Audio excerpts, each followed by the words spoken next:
Sam TV, la lumière salvatrice. Nouril Mutalsam TV, Nouril Mutalsam TV.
إن أريد إلى الإصلاح ما استطعت وما توفيقي إلا بالله عليه توكلت. السلام عليكم ورحمة الله وبركاته. وعليكم السلام وعليكم السلام. ما شاء الله تبارك الله عليك.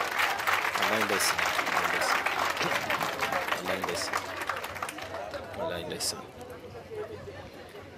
بسم الله الرحمن الرحيم.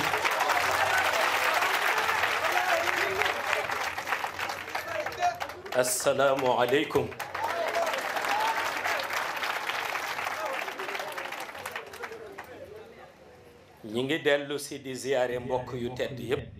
Nos ziyaras à toute l'Assemblée,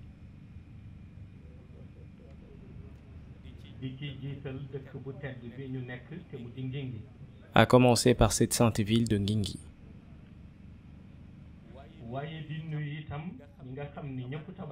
Nos salutations également à l'ensemble des habitants. Nous prions également pour ceux qui ont contribué à la tenue de cette cérémonie dans des conditions difficiles qui renvoient à la mission. Nous rendons grâce à Allah qui nous a donné l'opportunité d'y assister. Nous renouvelons nos ziyaras envers Sayyidi Ahmed, le prophète Sayyidi Ahmed sallallahu alayhi wa sallam. Nous renouvelons notre statut de disciple, notre bienséance et notre élévation spirituelle envers Mawlaya Cheikh Ahmed ibn Muhammad Tijani Sharif radiyallahu ta'ala anhu. Nous prions qu'il nous accepte, car s'il nous accorde, nous pourrons en bénéficier. C'est la raison pour laquelle nous lui faisons cette prière. Le thème que vous avez choisi, que vous avez apporté aujourd'hui, par lequel nous véhiculerons un message, est un thème important. Les qualités morales d'un bon musulman.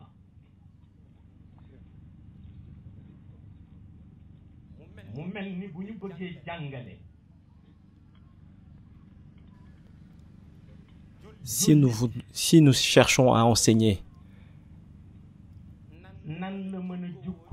les qualités d'un musulman qui lui permettraient de certifier qu'il s'agit d'un musulman véritable, ces qualités permettront d'en déduire qu'il s'agit de quelqu'un sur la bonne voie. Tout cela renvoie à un exemple, qui est le prophète Sidi Ahmed sallallahu alayhi wa sallam.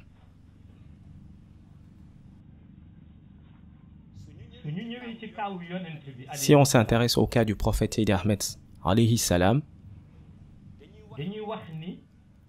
il est d'usage de dire que c'est Allah qui a témoigné envers lui à travers ses qualités.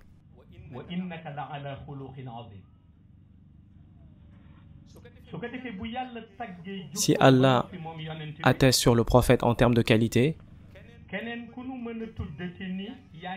quiconque d'autre cherche à avoir de nobles qualités,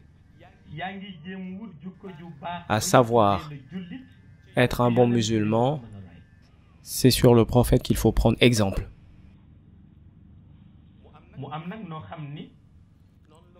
Voilà comment le prophète, Allah a enseigné sur le prophète.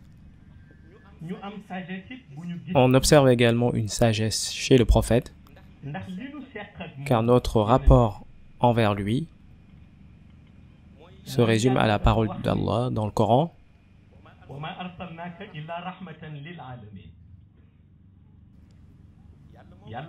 Allah a dit que je n'étais envoyé qu'en guise de miséricorde envers l'humanité. Aujourd'hui, si nous aspirons à la miséricorde divine, si on cherche à bénéficier de la miséricorde divine, nous ne pouvons l'obtenir que grâce à la bénédiction du prophète sallallahu alayhi wa sallam. Mais la relation d'Allah envers lui se résume à ce qu'il a dit.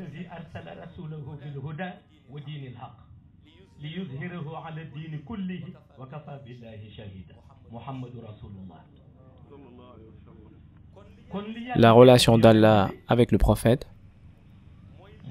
est le fait qu'il est attesté de sa mission et qu'il est son envoyé. Il faut accepter qu'il est le missionnaire de l'islam. Lorsqu'on évoque le statut de musulman, cela nous renvoie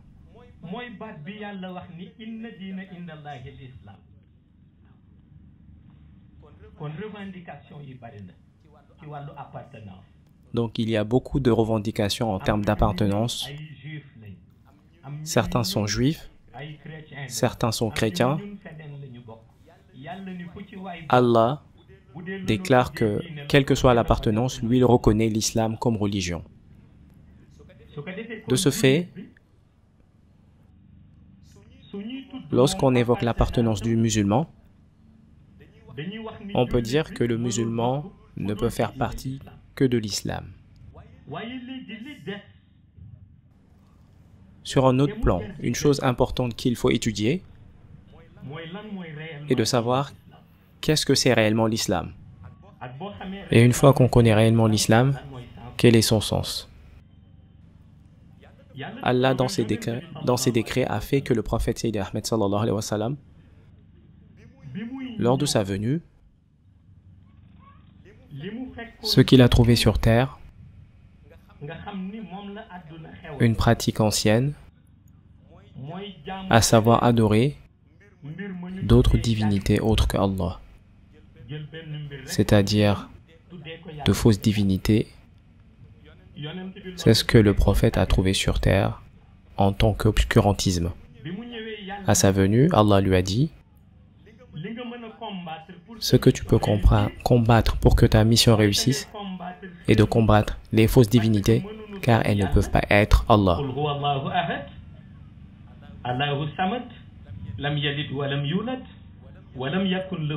Les fausses divinités ne peuvent pas représenter cette sourate, donc il faut les combattre.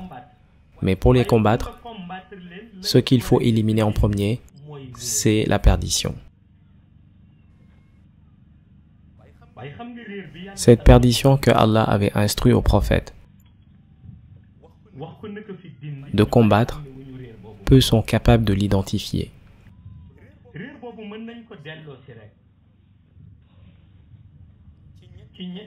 On peut la définir en 3 catégories. La première, c'est de perdre de vue Allah, ton Créateur, au point de croire que Allah n'est plus capable d'accorder ce qu'il donnait avant, maintenant. La deuxième, c'est se perdre de vue soi-même,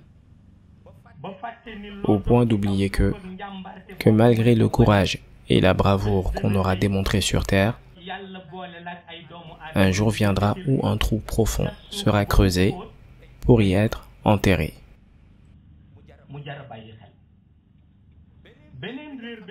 La dernière perdition est d'être égaré au point de ne plus reconnaître la lumière et ce qui n'est pas et ce qui ne l'est pas. C'est celle que nous vivons en ce moment. Il y a une façon d'identifier la lumière, il y a une façon d'identifier l'obscurantisme. On reconnaît la lumière par le fait, lorsqu'on y adhère, elle augmente l'engagement de la personne envers son Seigneur. Elle est plus apte à adorer son Seigneur. La façon d'identifier l'obscurantisme, c'est la paresse d'adorer le Seigneur. Lorsqu'on ressent cette paresse, c'est parce qu'on est dans l'obscurantisme.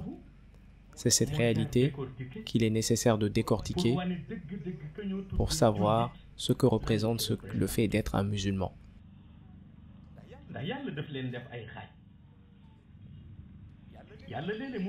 Allah utilise parfois le Coran pour s'adresser à certains à travers cette sourate.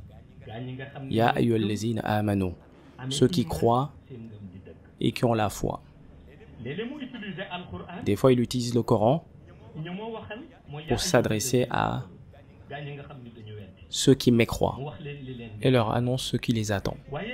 Parfois, il utilise le Coran en généralisant à travers la parole Ya ayyuhan nas et s'adresser à l'ensemble de l'humanité pour leur indiquer leurs obligations. Des fois, il l'utilise pour s'adresser à ceux qui sont intelligents, ceux qui sont doués d'intelligence. Ce dont Allah a vraiment besoin, c'est lorsqu'on nous sommes musulmans, pour que le statut de musulman soit solide, que la foi soit ancrée, cela doit reposer sur l'intelligence. Et pour ce faire, Allah te présente les tentations pour te mesurer. C'est la raison pour laquelle il a balisé la mission du prophète en le mettant en garde contre ces tentations. La première chose qu'il a dit au prophète Sayyid Ahmed sallallahu alayhi wa sallam, à savoir, adresse ce message à tes compagnons.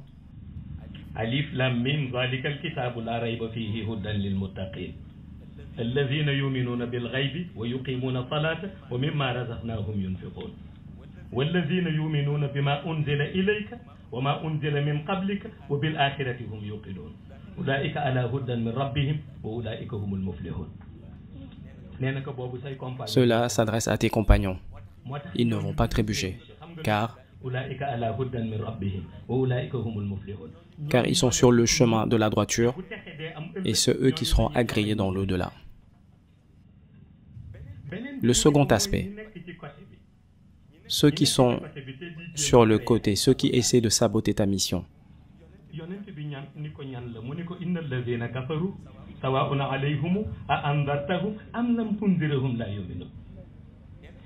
Allah déclare au prophète, si tu descendais le soleil en plein jour et le leur présentais, ils le regarderaient pour ensuite déclarer qu'il ne s'agit pas du soleil.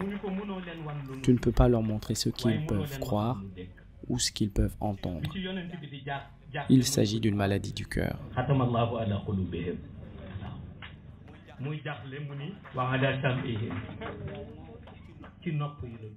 Car ils ont une maladie des oreilles, une maladie des yeux. Allah indique que lorsqu'il insère ces trois maladies chez l'individu, même si on lui présente le soleil, il va nier son existence. Il s'agit de celui qui refuse la lumière. Mais Allah toujours, s'adressant au prophète, lui indique, tu réfléchis au sujet de leur turpitude, de leur égarement. Mais dis-toi qu'il y en a d'autres.